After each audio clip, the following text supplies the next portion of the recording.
ఇక్కడ వరకు ఏ కన్ఫ్యూజ్ లేదు కదా. ಇಲ್ಲಿವರೆಗೆ ನಿಮ್ಗೆ ಯಾವುದೇ ರೀತಿಯಾದಂತ ಸಂದೇಹಗಳಿಲ್ವಲ್ಲ ಒಡಂಬಡಿಕೆ ವಿಷಯದಲ್ಲಿ? దాంట్లో 6:13 పాటించాలా లేదు ఎన్ని పాటించాలి ఎన్ని వదిలేసారు? ಸಹೋದರರು ಏನ್ ಪ್ರಶ್ನೆ ಕೇಳ್ತಾ ಇದಾರಂದ್ರೆ 613 ಆಜ್ಞೆಗಳು ಕೊಟ್ಟಿದ್ದಾನಲ್ವಾ ದೇವರು, ಈಗ ನಾವುಗಳು ಆ 613 ಆಜ್ಞೆಗಳನ್ನ ಕೈಕೊಂಡು ನಡಿಬೇಕಾ, ಅವುಗಳಲ್ಲಿ ಎಷ್ಟನ್ನ ನಡ್ಕೋಬೇಕು ಎಷ್ಟನ್ನ ಕೈ ಬಿಡಬೇಕು ಅಂತ ಕೇಳ್ತಾ ಇದ್ದಾರೆ. ఒకటే, ಒಂದನೇದ್ದು అది ఎవరికి ఇవ్వబడింది, ಅದು ಯಾರಿಗೆ ಕೊಡಲ್ಪಟ್ಟಿದೆ?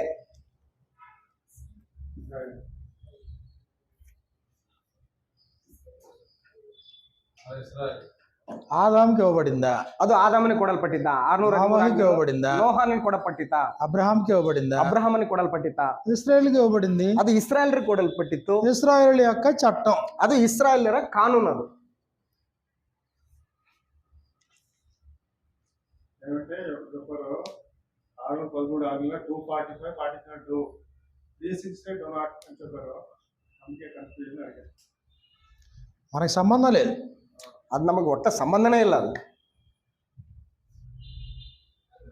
ఇప్పుడు మనం ఎందులోకి వస్తామంటే ಈಗ ನಾವು ಯಾವ್ದ್ರಲ್ಲಿ ಬರ್ತೀವಿ ಅಂತಂದ್ರೆ క్రొత్త నిబంధనలో. ಈಗ ನಾವು ಹೊಸ ಒಡಂಬಡಿಕೆಯಲ್ಲಿ ಬರ್ತೀವಿ. ನಾವು ఇక్కడ ప్రశ్న ఏంటంటే, ಇಲ್ಲಿ ಪ್ರಶ್ನೆ ಏನು ಅಂತಂದ್ರೆ అన్య జాతి వారు క్రొత్త నిబంధనలోకి ఎలా ఎంటర్ అవుతారు? ಅನ್ಯ ಜನಾಂಗದವರು ಹೊಸ ಒಡಂಬಡಿಕೆಯಲ್ಲಿ ಹೇಗೆ ಎಂಟ್ರಿ ಆಗ್ತಾರೆ?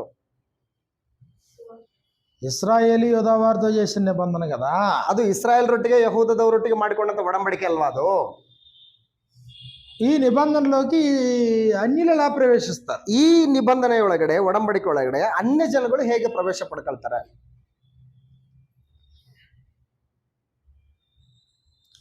ధర్మశాస్త్రం ఏం చేయలేకపోయింది, అది క్రీస్తునందు దేవుడి చెడు ఉద్దేశం. ಅಂದ್ರೆ ಧರ್ಮಶಾಸ್ತ್ರ ಏನ್ ಮಾಡ್ಲಾರ್ದೇ ಇತ್ತು ಅದನ್ನ ಯೇಸು ಕ್ರಿಸ್ತನಲ್ಲಿ ದೇವರು ಅದನ್ನ ಮಾಡಿ ತೋರಿಸಿದ್ದಾರೆ. ధర్మశాస్త్రం ఎలాంటిదంటే అన్ని ఆజ్ఞలు నెరవేర్చి ఒక్క దాంట్లో మిస్ అయినా అన్ని పోయినట్టే. ಅಂದ್ರೆ ಧರ್ಮಶಾಸ್ತ್ರ ಎಂತದ್ದು ಅಂತಂದ್ರೆ 613 ಆಜ್ಞೆಗಳಲ್ಲಿ 612 ಆಜ್ಞೆಗಳನ್ನು ಕೈಕೊಂಡು ನಡೆದು ಒಂದು ಆಜ್ಞೆಗಳ ಕೈಕೊಂಡು ನಡಿಲಿಲ್ಲ ಅಂತಂದ್ರೆ ನಾನು ವೇಸ್ಟೇ. ನಾನು యాకోబు రాసిన పత్రికలో, ಯಾಕೋಬನು ಬರೆದ ಪತ್ರಿಕೆಯಲ್ಲಿ ఇదిగో 2వ అధ్యాయంలో మనకి ఇలా వ్రాయబడింది. 2ನೇ ಅಧ್ಯಾಯದಲ್ಲಿ ನಮ್ಗೆ ಈ ರೀತಿಯಾಗಿ ಬರೆಯಲ್ಪಟ್ಟಿದೆ. 2వ అధ్యాయము 10వ వచనంలో, 2ನೇ ಅಧ್ಯಾಯ 10ನೇ ವಚನದಲ್ಲಿ, యాకోబు రాసిన పత్రిక 2:10, ಯಾಕೋಬನು ಬರೆದ ಪತ್ರಿಕೆ 2ನೇ ಅಧ್ಯಾಯ 10ನೇ ವಚನ. ಜೇಮ್ಸ್ ఎవడైనను ధర్మశాస్త్రమంతయు గైకొని, ಯಾಕಂದ್ರೆ ಯಾವನಾದ್ರೂ ಧರ್ಮಶಾಸ್ತ್ರವನ್ನೆಲ್ಲಾ ಕೈಕೊಂಡು ನಡೆದು ఒక ఆజ్ఞ విషయంలో తప్పిపోయిన ఎడల, ಒಂದೇ ಒಂದರಲ್ಲಿ ತಪ್ಪಿದರೆ ఆజ్ఞలన్నిటి విషయంలో అపరాధి అగును, ಅವನು ಎಲ್ಲಾ ವಿಷಯದಲ್ಲಿಯೂ ಅಪರಾಧಿ ಆಗುತ್ತಾನೆ. అన్ని అనుసరించి ఒక్క దాంట్లో తప్పిపోయిన అన్నిట్లో అపరాధి. ಎಲ್ಲವನ್ನು ಅನುಸರಿಸಿ ನಡೆದು ಒಂದರಲ್ಲಿ ನಾವು ತಪ್ಪಿದ್ರೆ ನಾವು ಎಲ್ಲದರಲ್ಲೂ ತಪ್ಪಿದ ಹಾಗೆ. ధర్మశాస్త్రం ఎలాంటిదంటే, ಧರ್ಮಶಾಸ್ತ್ರ ಎಂತದ್ದು ಅಂತಂದ್ರೆ భక్తిపరుడైన మోషేని కూడా గమ్యం చేరకుండా చేసి, ಅಂದ್ರೆ ಭಕ್ತಿವಂತನಾದಂತ ಮೋಶೆಯನ್ನು ಕೂಡ ಯಾವುದು ಗುರಿ ಇತ್ತೋ ಆ ಗುರಿಯನ್ನು ಮುಟ್ಟಕ್ಕಾಗದೇ ರೀತಿಯಲ್ಲಿ ಮಾಡ್ಬಿಡ್ತದು. మోషేని ఈ భూమి మీదకి పరిచయం చేసిన మిరియాముని కూడా, ಅಂದ್ರೆ మోషೆಯನ್ನ ಈ ಭೂಮಿಗೆ ಪರಿಚಯ ಮಾಡಿಕೊಟ್ಟಂತ ಮಿರ್ಯಾಮಳನ್ನು ಕೂಡ, అంటే భక్తిపరులైనటువంటి వారు కూడా గమ్యం చేరకుండా చేసింది ధర్మశాస్త్రం. ಅಂದ್ರೆ ಭಕ್ತಿವಂತರಾದ ಮನುಷ್ಯರನ್ನು ಕೂಡ ಗುರಿ ಮುಟ್ಟೋ ಹಾಗೆ ಮಾಡದೇ ಇದ್ದಂಥದ್ದು ಯಾವ್ದಂತ ಧರ್ಮಶಾಸ್ತ್ರ. అందుకే ధర్మశాస్త్రం మోయలేని కాడి అన్నాడు. ಅದಕ್ಕೆ ಧರ್ಮಶಾಸ್ತ್ರ ಹೊರಲಾರದಂತಹ ನೊಗ ಅದು ಅಂತ ಹೇಳ್ತಾರೆ. అపోస్తుల కార్యాలు 15వ అధ్యాయాన్ని మనం చూసినప్పుడు, ಅಪೊಸ್ತಲ ಕೃತ್ಯಗಳ ಪುಸ್ತಕ 15ನೇ ಅಧ್ಯಾಯದಲ್ಲಿ, అపోస్తుల కార్యాలు 15వ అధ్యాయంలో మనకి ఇలా వ్రాయబడింది. ಅಪೊಸ್ತಲರ ಕೃತ್ಯಗಳ ಪುಸ್ತಕ 15ನೇ అధ్యాయದಲ್ಲಿ 15వ అధ్యాయము, ఇక్కడ కొందరు యోదయ నుండి వచ్చి మోషే నియమించిన ఆచారం చొప్పున సున్నతి పొందితేనే గాని మీకు రక్షణ లేదని బోధిస్తున్నారు. ಅಂದ್ರೆ ಯೂದಾಯದಿಂದ ಕೆಲವರು ಬಂದು ಅವ್ರು ಏನ್ ಹೇಳ್ತಾರೆ ಅಂತಂದ್ರೆ ಮೋಶೆ ಧರ್ಮಶಾಸ್ತ್ರದಲ್ಲಿ ಹೇಳಿರುವ ಪ್ರಕಾರ ನೀವು ಸುನ್ನತಿಯನ್ನು ಹೊಂದದಿದ್ರೆ ನಿಮಗೆ ನಿತ್ಯ ಜೀವ ಇಲ್ಲ ಅಂತ ಹೇಳ್ತಾ ಇದ್ರು ಅವರು. 2వ వచనంలో పౌలుకు బర్నబాకు వారితో విశేషమైన వాదం కలిగింది. ಅಂದ್ರೆ ಪೌಲ ಬಾರ್ನರಿಗೂ ಮತ್ತು ಅವರಿಗೂ ಬಹಳ ಭೇದ ಮಹಾ ವಿವಾದವೂ ಕೂಡ ಉಂಟಾಯ್ತು. కానీ సమస్య పరిష్కారం కాలేదు. ಆದ್ರೆ ಸಮಸ್ಯೆಯಲ್ಲಿ ಬಗೆಹರಿಲಿಲ್ಲ.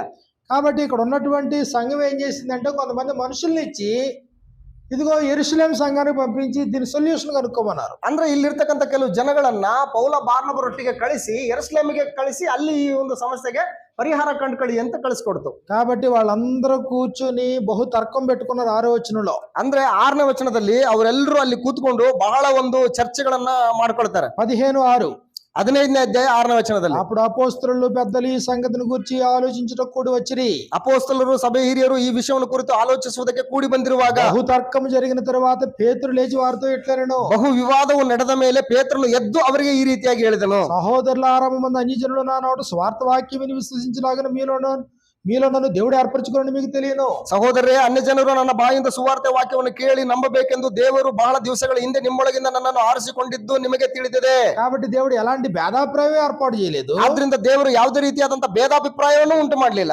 10వ వచనంలో 10ನೇ ವಚನದಲ್ಲಿ కనుక ಈಗಿರುವುದರಿಂದ మన పితరులైనను ನಮ್ಮ ಪಿತೃಗಳಾಗಲಿ మనమైనను ನಾವಾಗಲಿ మోయలేని కాడిని ವರಲಾರದ ನೊಗವನ್ನು శిష్యుల మెడ మీద పెట్టి మీరు ఎందుకు దేవుని శోధించుచున్నారు? ಶಿಷ್ಯರ ಹೆಗಲಿನ ಮೇಲೆ ಹಾಕಿ ದೇವರನ್ನ ನೀವು ಪರೀಕ್ಷಿಸುವುದು ಯಾಕೆ? మోయలేని కాడు ఏదది? ಅದು ಹೊರಲಾರದಂತ ನೊಗ ಯಾವ್ದದು? మనమైనను మన పితరులైనను మోయలేని కాడు అన్నాడు. ನಾವಾಗಲಿ ನಮ್ಮ ಪಿತೃಗಳಾಗಲಿ ಹೊರಲಾರದಂತ ನೊಗ ಯಾವ್ದದು? ధర్మశాస్త్రం. ಧರ್ಮಶಾಸ್ತ್ರ. మోయలేని కాడి, ಅದು ಹೊರಲಾರದಂತ ನೊಗ. ಅದು ధర్మశాస్త్రం వల్ల ఎవడో నీతిమంతుడిగా తీర్చబడలేదు. ಧರ್ಮಶಾಸ್ತ್ರದಿಂದ ಯಾವೊಬ್ಬನು ಕೂಡ ನೀತಿವಂತನಾಗೋದಕ್ಕೆ ಸಾಧ್ಯ ಇಲ್ಲ. కానీ ధర్మశాస్త్రం ఏం చేసిందంటే ಆದ್ರೆ ಧರ್ಮಶಾಸ್ತ್ರ ಏನ್ ಮಾಡ್ತು ಅಂತಂದ್ರೆ క్రీస్తునొద్దకు నడిపించింది. ಕ್ರಿಸ್ತನ ಬಳಿಗೆ ಅದು ನಡೆಸ್ಕೊಂಡು ಬಂತು. క్రీస్తునొద్దకు నడిపించుటకు బాల శిక్షకుడయింది. ಅಂದ್ರೆ ಕ್ರಿಸ್ತನಲ್ಲಿಗೆ ನಡೆಸುವುದಕ್ಕೆ ಅದು ನಮಗೆ ಬಾಲೋಪದೇಶವಾಗಿ ನಮಗೆ ದೊರಕಿತು. గలతీయులకు రాసిన పత్రిక 3వ అధ్యాయము ಗಲಾತ್ಯದವರಿಗೆ ಬರೆದ ಪತ್ರಿಕೆ 3ನೇ ಅಧ್ಯಾಯದಲ್ಲಿ 23-24 వచనాల్లో మనకి ఇలా వ్రాయబడింది. 23-24ನೇ ವಚನದಲ್ಲಿ ನಮಗೆ ಈ ರೀತಿಯಾಗಿ ಬರೆಯಲ್ಪಟ್ಟಿದೆ. 24వ వచనంలో ಗಲಾತ್ಯದವರಿಗೆ ಬರೆದ ಪತ್ರಿಕೆ 3ನೇ ಅಧ್ಯಾಯ 23ನೇ ವಚನದಲ್ಲಿ, కాబట్టి మనము విశ్వాసం వల్ల నీతిమంతులని తీర్చబడినట్లు ಕ್ರಿಸ್ತ ನಂಬಿಕೆಯ ಕಾಲ ಬರುವುದಕ್ಕಿಂತ ಮೊದಲು క్రీస్తునొద్దకు మనలను నడిపించుటకు ಮುಂದಕ್ಕೆ ಪ್ರಕಟವಾಗಬೇಕಾಗಿದ್ದ ಆ ನಂಬಿಕೆ ವಶವಾಗುವುದಕ್ಕಾಗಿ ధర్మశాస్త్రము మనకు బాల శిక్షకుడాయను. ಧರ್ಮಶಾಸ್ತ್ರವು ನಮಗೆ ಬಾಲೋಪದೇಶವಾಗಿ ಬಾಲ ಶಿಕ್ಷೆಯಾಗಿ ನಮಗೆ ಕೊಟ್ಟಿತು. క్రీస్తునొద్దకు నడిపించింది. ಕ್ರಿಸ್ತನ ಬಳಿಗೆ ನಮ್ಮನ್ನು ನಡೆಸಿತು. అందుకే భక్తి పరులైనటువంటి వారు కూడా క్రీస్తు దగ్గరకు వచ్చి, ಅಂದ್ರೆ ಭಕ್ತಿವಂತರಾದಂತವರು ಕೂಡ ಕ್ರಿಸ್ತನ ಬಳಿಗೆ ಬಂದು బాల్యము నుండి ధర్మశాస్త్రాన్ని అనుసరిస్తూ కూడా ಬಾಲ್ಯದಿಂದಲೂ ಕೂಡ ಧರ್ಮಶಾಸ್ತ್ರವನ್ನು ಅನುಸರಿಸುತ್ತಿದ್ರು ಕೂಡ నిత్య జీవానికి వారసులు అవ్వాలంటే ఏం చేయాలని అడిగారు. ನಿತ್ಯ ಜೀವಕ್ಕೆ ಬಾಧ್ಯಸ್ಥರಾಗಬೇಕಾದ್ರೆ ನಾವ್ ಏನ್ ಮಾಡ್ಬೇಕು ಅಂತ ಕೇಳಿದ್ರೆ, ధర్మశాస్త్రాన్ని అనుసరిస్తే నిత్య జీవం పోరా? ಧರ್ಮಶಾಸ್ತ್ರ ಅನುಸರಿಸಿದ್ರೆ ನಿತ್ಯ ಜೀವಕ್ಕೆ ಹೋಗಕ್ಕಾಗಲ್ವಾ? క్రీస్తునొద్దకు నడిపించడం వరకే. ಅದು ಕ್ರಿಸ್ತನ ಬಳಿಗೆ ನಡೆಸುವವರಿಗೆ ಮಾತ್ರ ಧರ್ಮಶಾಸ್ತ್ರ. ధర్మశాస్త్రాన్ని తూచా తప్పకుండా పాటించే వాళ్ళు కూడా ಧರ್ಮಶಾಸ್ತ್ರವನ್ನು ಯಾವುದನ್ನು ಕೂಡ ಬಿಡದೇನೆ ಎಲ್ಲವನ್ನ ಕರೆಕ್ಟ್ ಆಗಿ ನಡೆಸಿದ್ರು ಕೂಡ నిత్య జీవానికి పోవాలంటే ఎవరిని ఆశ్రయించాలా? ನಿತ್ಯ ಜೀವಕ್ಕೆ ಹೋಗ್ಬೇಕಂದ್ರೆ ಯಾರನ್ನ ಆಶ್ರಯಿಸಿಕೊಳ್ಬೇಕು? క్రీస్తు దగ్గరికి. ಕ್ರಿಸ್ತನ ಬಳಿಗೆ ಬರ್ಬೇಕು ಅವರು. క్రీస్తు ప్రభు దగ్గరకు వచ్చి నిత్య జీవానికి వారసుని అవ్వాలంటే నేను ఏం చేయాలని అడిగినప్పుడు, ಪ್ರಭುವಾದ ಯೇಸು ಕ್ರಿಸ್ತನ ಬಳಿಗೆ ಬಂದು ನಾನು ನಿತ್ಯ ಜೀವಕ್ಕೆ ಬಾಧ್ಯಸ್ಥನಾಗಬೇಕಾದ್ರೆ ಏನ್ ಮಾಡ್ಬೇಕು ಅಂತ ಕೇಳಿದಾಗ యేసు ప్రభు అన్నాడు, ಯೇಸು ಕ್ರಿಸ್ತನ್ ಹೇಳ್ತಾ ಇದ್ದಾನೆ, ధర్మశాస్త్ర ప్రకారం జీవించండి అన్నాడు. ಧರ್ಮಶಾಸ್ತ್ರ ಪ್ರಕಾರ ನೀನು ಜೀವಿಸು ಅಂತ ಹೇಳ್ತಾ ಇದ್ದಾನೆ. ఇవన్నీ బాల్యం నుండే చేస్తున్నావు అన్నారు. ಇವೆಲ್ಲವೂ ಕೂಡ ನಾನು ಚಿಕ್ಕಂದಿನಿಂದಲೂ ಕೂಡ ನಡ್ಸ್ಕೊಂಡು ಬಂದಿದ್ದೀನಿ. అంటే బాల్యము నుండే ధర్మశాస్త్రాన్ని అభ్యసిస్తూ ఉన్న నిత్య జీవం లేదా? ಅಂದ್ರೆ ಬಾಲ್ಯದಿಂದಲೂ ಕೂಡ ಧರ್ಮಶಾಸ್ತ್ರವನ್ನು ಅಭ್ಯಾಸ ಮಾಡ್ತಾ ಇದ್ರು ಕೂಡ ನಿತ್ಯ ಜೀವ ನಿನಗಿಲ್ವಾ? అంటే నీతిమంతులుగా తీర్చబడరా? ಅಂದ್ರೆ ನೀತಿವಂತನಾಗಿ ನೀನು ನಿರ್ಣಯಿಸಲ್ಪಡೋದಿಲ್ವಾ?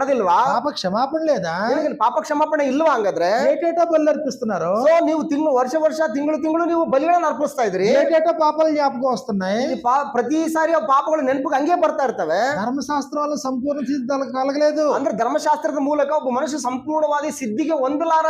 ఆ యాజకత్వం వల్ల సంపూర్ణ సిద్ధి కలగలేదు. ಆ ಯಾಜಕತ್ವದ ಮುಖಾಂತರ ನಿಮಗೆ ಸಂಪೂರ್ಣ ಸಿದ್ಧಿ ಉಂಟಾಗ್ಲಿಲ್ಲ. వారి బలుల వల్ల సంపూర్ణ సిద్ధి కలగలేదు. ಅವರ ಬಲಿಗಳ ಮುಖಾಂತರ ನಿಮಗೆ ಸಂಪೂರ್ಣ ಸಿದ್ಧಿ ಉಂಟಾಗ್ಲಿಲ್ಲ. కాబట్టి నిత్య జీవానికి యేసు ప్రభు అవసరమై, ಆದ್ರಿಂದ ನಿತ್ಯ ಜೀವಕ್ಕೆ ಯೇಸು ಕ್ರಿಸ್ತನ ಅವಶ್ಯಕವಾಗಿ ಬೇಕಾಯ್ತು. మొదటి నిబంధన లోపము లేనిదైతే రెండవ దానికి అవకాశం ఉంటదా? ಎರಡನೇ ನಿಬಂಧನೆಯ ಲೋಪವಿಲ್ಲದಾಗಿದ್ದರೆ ಹೊಸ ಒಡಂಬಡಿಕೆಗೆ ಇನ್ನೊಂದು ಒಡಂಬಡಿಕೆಗೆ ಅವಕಾಶ ಇರ್ತಿತ್ತ. కాబట్టి మొదటి నిబంధన లోపము కలిగినది అన్నాడు. ಅಂದ್ರೆ ಮೊದಲನೇ ಒಡಂಬಡಿಕೆ ಅದು ಲೋಪವುಳ್ಳದ್ದು ಅಂತ ಹೇಳ್ತಾನೆ. హెబ్రీయులకు రాసినటువంటి పత్రిక ಇಬ್ರಿಯರ ಬರೆದ ಪತ್ರಿಕೆ 8వ అధ్యాయాన్ని మనం చూసినప్పుడు 8ನೇ ಅಧ್ಯಾಯವನ್ನು ನೋಡಿದ್ರೆ 6వ వచనం నుండి మనకి ఇలా రాయబడింది. 6ನೇ ವಚನದಿಂದ ನಮಗೆ ಈ ರೀತಿಯಾಗಿ ಬರೆಯಲ್ಪಟ್ಟಿದೆ. హెబ్రీయులకు రాసిన పత్రిక 8:6 నుండి ಇಬ್ರಿಯರ ಬರೆದ ಪತ್ರಿಕೆ 8ನೇ ಅಧ್ಯಾಯ 6ನೇ ವಚನದಿಂದ, ఈయన అయితే ఇప్పుడు మరి ఎక్కువైన వాగ్దానములను బట్టి నియమింపబడి ಶ್ರೇಷ್ಠವಾದ ಯಾಜಕೋದ್ಯೋಗವನ್ನು ಈತನು ಹೊಂದಿದವನಾಗಿದ್ದಾನೆ. మరి ఎక్కువైన నిబంధనకు మధ్యవర్తి అన్నాడు కనుక ಉತ್ತಮ ವಾಗ್ದಾನಗಳ ಮೇಲೆ ಸ್ಥಾಪಿತವಾದ ಉತ್ತಮವಾದಂತಹ ಒಡಂಬಡಿಕೆ ಮಧ್ಯಸ್ಥನಾಗಿದ್ದಾನೆ. మరి శ్రేష్టమైన సేవకత్వం పొంది ఉన్నాడు. ಮತ್ತೊಂದು ವಿಶೇಷವಾದಂತಹ ಸೇವೆಯ ಒಂದು 7వ వచనంలో ఇలా రాయబడింది. 7ನೇ ವಚನದಲ್ಲಿ ಈ ರೀತಿಯಾಗಿ ಬರೆಯಲ್ಪಟ್ಟಿದೆ. ఏలయనగా ಹೇಗೆಂದರೆ ఆ మొదటి నిబంధన ಆ ಆ ಮೊದಲನೆಯ ಒಡಂಬಡಿಕೆಯು లోపము లేనిదైతే ದೋಷವಿಲ್ಲದ್ದಾಗಿದ್ದರೆ రెండవ దానికి అవకాశం ఉండనేరదు. ಎರಡನೆಯ ಒಡಂಬಡಿಕೆಗೆ ಅವಕಾಶವು ಇರುತ್ತಿರಲಿಲ್ಲ. అంటే మొదటి నిబంధన లోపమైందేనా? ಮೊದಲನೇ ಒಡಂಬಡಿಕೆ ದೋಷ ಉಳ್ಳದ್ದೇನಾ? 10వ అధ్యాయము 1వ వచనంలో 10ನೇ ಅಧ್ಯಾಯ 1ನೇ ವಚನದಲ್ಲಿ ధర్మశాస్త్రము రాబోచున్న మేలులు ఛాయగలదే గాని ಧರ್ಮಶಾಸ್ತ್ರದಲ್ಲಿ ಮುಂದೆ ಬರಬೇಕಾಗಿದ್ದ ಮೇಲುಗಳ ಛಾಯೆಯೇ ಹೊರತು ఆ వస్తువుల నిజ స్వరూపము గలది కాదు గనుక ಅವುಗಳ ನಿಜ ಸ್ವರೂಪವಲ್ಲವಾದದ್ದರಿಂದ ఆ యాజకులు ఏటేటా ఎడతెగ కర్పించు ఒక్కటే విధమైన బలులు వాటిని తెచ్చు వారికి ఎన్నడూనూ సంపూర్ణ సిద్ధి కలుగజేయనేరవు. ಆ ಧರ್ಮಶಾಸ್ತ್ರ ವರ್ಷಕ್ಕೆ ಪದೇ ಪದೇ ಅರ್ಪಿತವಾಗುವ ಒಂದೇ ವಿಧವಾದ ಯಜ್ಞಗಳನ್ನು ಅರ್ಪಿಸಿ ದೇವರ ಸಮೀಪಕ್ಕೆ ಬರುವವರನ್ನು ಎಂದಿಗೂ ಸಿದ್ಧಿಗೆ ತರಲಾರದು. 7వ అధ్యాయము 11వ వచనంలో 7ನೇ ಅಧ್ಯಾಯ 11ನೇ ವಚನದಲ್ಲಿ ఆ లేవీయులు యాజకులై ఉండగా ಆ ಯಾಜಕರು ಲೇವಿಯರು ಯಾಜಕರಾಗಿದ್ದಾಗ ప్రజలకు ధర్మశాస్త్రం ఇయ్యబడెను. ಧರ್ಮಶಾಸ್ತ್ರವು ಇಸ್ರಾಯೇಲರಿಗೆ ಕೊಡಲ್ಪಟ್ಟಿತು. గనుక యాజకుల వల్ల సంపూర్ణ సిద్ధి కలిగిన ఎడల ಆ ಯಾಜಕತ್ವದಿಂದ ಸಂಪೂರ್ಣ ಸಿದ್ಧಿ ಉಂಟಾಗಿದ್ದರೆ ఇదిగో అహరోను క్రమములో చేరిన వాడని చెప్పబడక మిల్కీసెదకు క్రమం చొప్పున వేరొక యాజకుడు రావలసిన ಅವಶ್ಯಕತೆమి?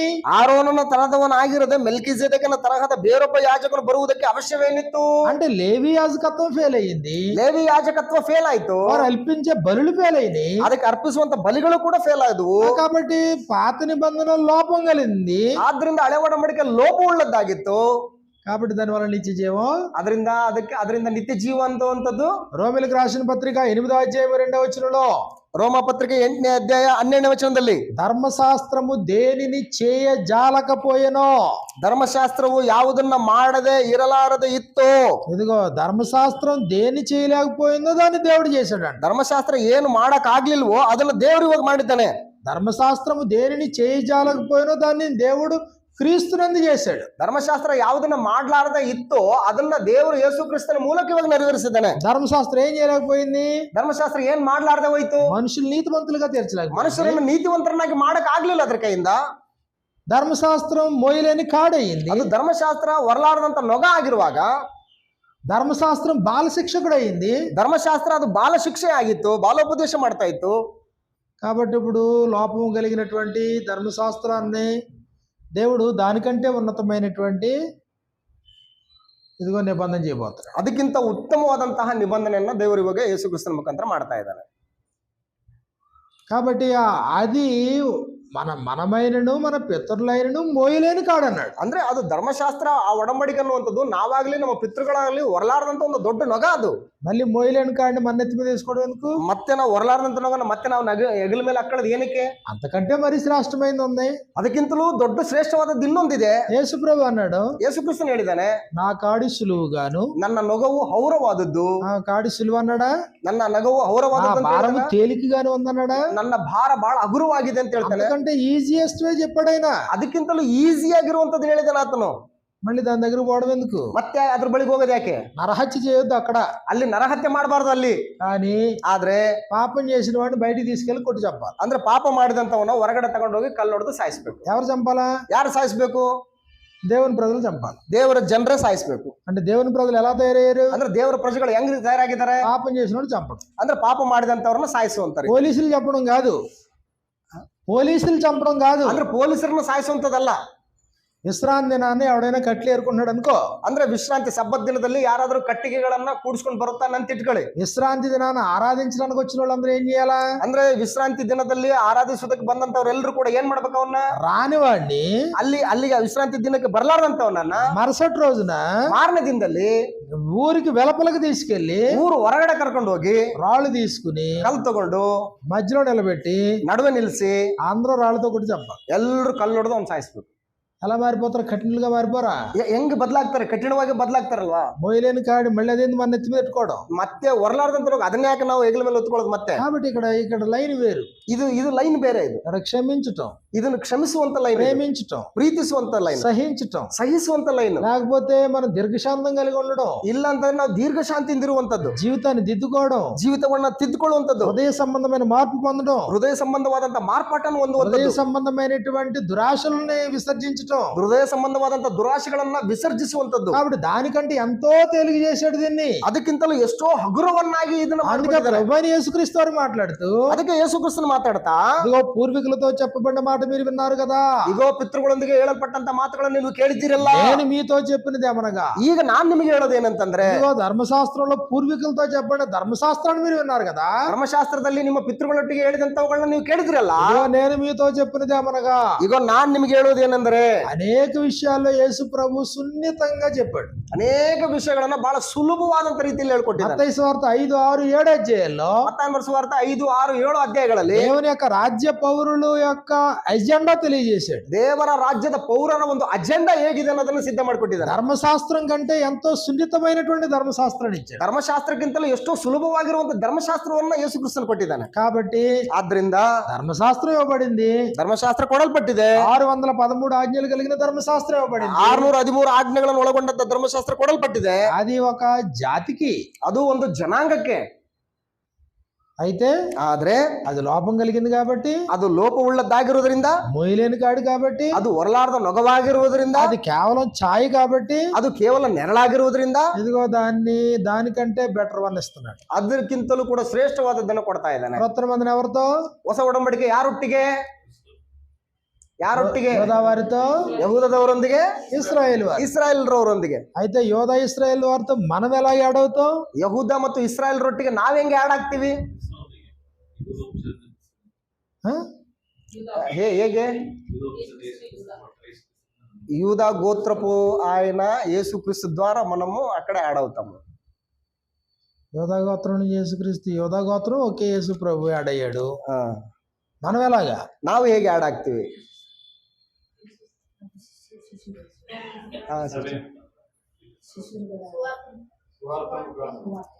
ಸುವಾರ್ತೆ ಮುಖಾಂತರ.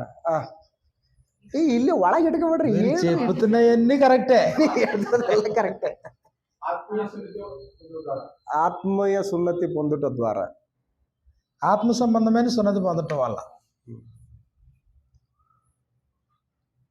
ఇప్పుడు మన అన్య జనాంగం కదా, నిబంధన ఎవరితో? ಈಗ ನಾವು ಅನ್ಯ ಜನಾಂಗಗಳು, ಒಡಂಬಡಿಕೆ ಯಾರೊಟ್ಟಿಗೆ? ఇశ్రాయేలు వారితో, యోధా వారు. ಇಸ್ರಾಯೇಲ್ ರೊಟ್ಟಿಗೆ, ಯಹೂದದವರೊಟ್ಟಿಗೆ. ఈ హెబ్రీ పత్రికలు కూడా అదే రాశాడు.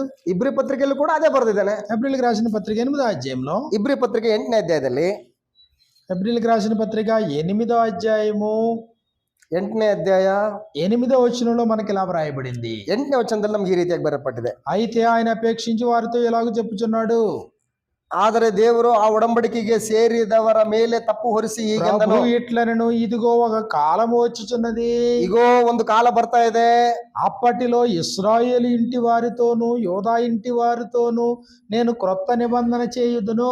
ನಾನು ಇಸ್ರಾಯೇಲ್ ವಂಶದವರೊಂದಿಗೂ ಯಹೂದ ವಂಶದವರೊಂದಿಗೂ ಹೊಸದಾಗಿರುವ ಒಂದು ಒಡಂಬಡಿಕೆಯನ್ನು ಮಾಡಿಕೊಳ್ಳುವ ದಿನಗಳು ಬರುವವು ಎಂದು ಕರ್ತನು ಹೇಳುತ್ತಾನೆ. కాబట్టి ఇశ్రాయేలు వారితోను యోధా వారితోను అన్నాడు. ಆದ್ರಿಂದ ಯಹೂದದವರೊಂದಿಗೆ, ಇಸ್ರಾಯೇಲರೊಂದಿಗೆ,